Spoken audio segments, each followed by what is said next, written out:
அன்புக்குரியவர்களுக்கு வணக்கம். எல்லோரும் எப்படி இருக்கீங்க? நம்ம இன்றைக்கி ஒரு ப்ரான் ரெசிபி தான் பார்க்க போகிறோம். கிரேவி எப்படி செய்யலான்னு பார்க்கலாம் வாங்க. கடாய் வச்சு எண்ணெய் ஊற்றிட்டு சோம்பு போட்டுக்கோங்க. சோம்பு பொரிஞ்சதுக்கப்புறமா வெங்காயம் சேர்த்துக்கோங்க. பெரிய வெங்காயம் ஒன்று, சின்ன வெங்காயம் கொஞ்சம் ஒரு கைப்பிடி போல் சேர்த்துருக்கேன். கொஞ்சம் கூட வேணும்னாலும் இன்னொரு பெரிய வெங்காயம் சேர்த்துக்கோங்க.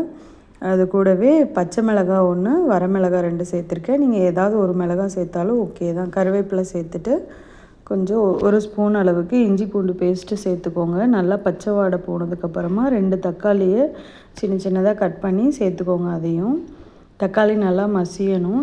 இது கூட உப்பு தேவையான அளவுக்கு போட்டுட்டு மஞ்சத்தூளும் போட்டுக்கோங்க. இது போட்டுட்டு நல்லா வதக்கி விட்டுட்டு தக்காளி நல்லா மசிகிற வரைக்கும் வதக்கி விடுங்க.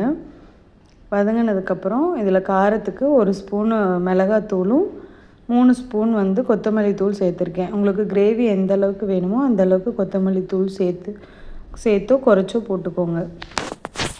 இந்த மசாலா நல்லா கொஞ்சம் வறுத்து விட்டுட்டு அந்த பச்சை வாடை போக வரைக்கும் கொஞ்சம் தண்ணி ஊற்றி நல்லா கொதி விட்டுருங்க.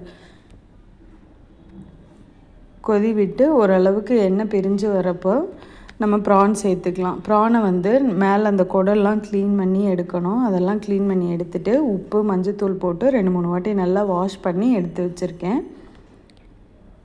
இது ஒரு 1/2 கிலோ கிட்ட இருக்கும். 1/2 கிலோ கொஞ்சம் கூடவே இருக்கும். அவ்வளோ ப்ரானுக்கு நான் இந்த கிரேவி செஞ்சுருக்கேன். அதை சேர்த்துட்டு நல்லா போட்டுட்டு பெரட்டி விட்டுருங்க. பெரட்டி விட்டதுக்கப்புறமா ஒரு 5-7 நிமிஷம் குக் பண்ணிங்கன்னா போதும். ரொம்ப நேரம் குக் பண்ணிங்கன்னா ப்ரான் ரப்பர் மாதிரி ஆயிரும்.